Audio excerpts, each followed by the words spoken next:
Okay, boys and girls, this is our Chapter 4 review or study guide.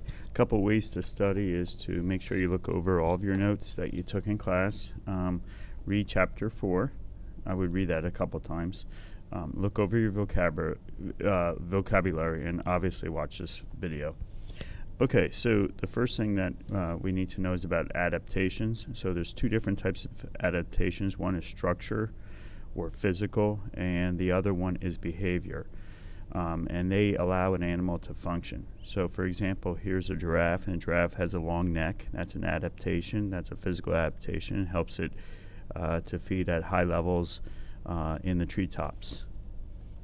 Another adaptation is a behavioral adaptation, and for like a penguin, because it's so cold where they live, they need to huddle together to create heat and warmth. So that's behavioral adaptation. Next thing we have to know is different symmetry. So you have bilateral symmetry, radial symmetry, and asymmetrical, which is no symmetry. So bilateral symmetry, there's only one line that can be drawn to divide the animal in half. So right down here we only have one line, and that's a line of symmetry. There'll be mirror images, and they have a head for bilateral symmetry, as you can see in the beetle, and they are very complex.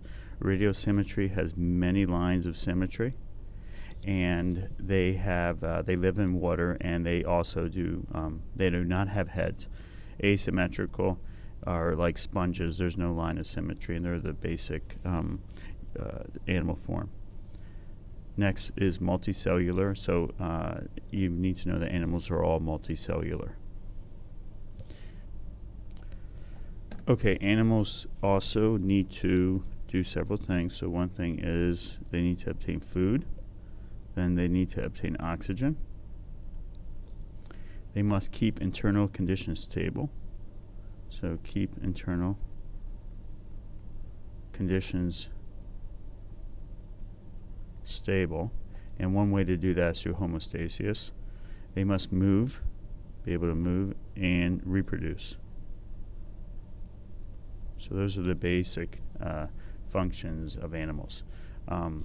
Next, vertebrae is a backbone. All vertebrates have a backbone, and the backbone protects the spinal cord. And you can see a picture here. We have a backbone, and there's a spinal cord inside. Here's a couple more. This is a snake with a backbone, and this is a frog with a backbone. So we have vertebrates versus invertebrates. Vertebrates have a backbone, and vertebrates are broken into 5 classifications. But before that, we need to know that there's ectotherms and endotherms. Ectotherms include fish, amphibians, and reptiles. Their internal body temperature changes with the temperature in the surroundings. So if it's cold out, they need to find a warm place. If it's really warm out, they need to find shade or somewhere that's nice and cool. Endotherms, which is like us, are mammals and birds, where we have, through homeostasis, we can maintain our body temperatures. Okay, so we already talked about animals that are either vertebrates or invertebrates. Vertebrates also have an endoskeleton, which is a skeleton on the inside, and invertebrates have an exoskeleton, skeleton on the outside, which is like a hard covering. Okay, so there's 5 groups of vertebrates. We have fish, amphibians, reptiles, mammals, and birds. So the amphibians, which are frogs and newts, we're going to do that one first. They're ectotherms. They live in water. They use fins to move. They have scales and obtain oxygen through their gills. Next one we're going to talk about is amphibians. So amphibians are ectotherms. They spend their early life in water, and their adult life mostly on land. They have moist skin. They also lay eggs. Reptiles are ectotherms. They have scaly, thick skin. They lay eggs, and they have adaptations to keep water in their cells. Next, I'm going to talk about is birds. Birds are endotherms. They lay eggs, have feathers. Most birds fly. They have wings and hollow bones. And finally, we have mammals. They're endothermic. They have skin with fur and hair, or hair. Whales and dolphins are definitely mammals. They do have hair. They must also breathe air and feed their young with milk.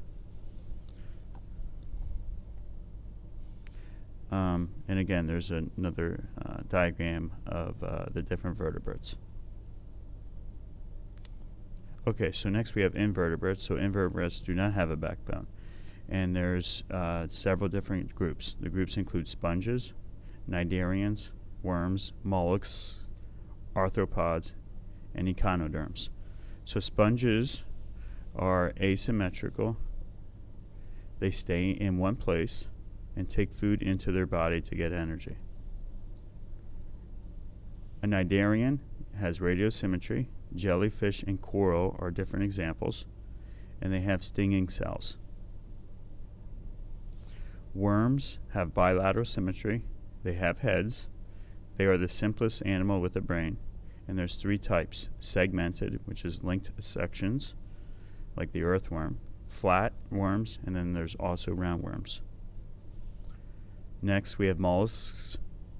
Mollusks often have a hard shell. They have a mantle, which is tissue that protects their organs, and an organ called a foot that helps it move and dig. You can see that in the clam right here, the foot. The three major types are gastropod, which is a snail, bivalve, which is like a clam, and cephalopod, which is like a squid or octopus. The next type is arthropods. They have an exoskeleton, which is like an outer skeleton. They have jointed appendages, like an antenna and legs, and segmented bodies. Crustaceans are one group, which include crabs. We have arachnids is another group, which includes spiders. And the last group that the book talks about contains insects and bugs. And bugs mean like centipedes and millipedes. Finally, we have the echinoderms. They have an internal skeleton, which is an endotherm, so they have an inside skeleton. They have a system of fluid-filled tubes. They have radiosymmetry. Their group includes sea cucumbers, sea urchins, sea stars or starfish, and brittle stars. Okay, so that's our review. If you just watch the video, go through your notes and so forth, you're going to be more than fine.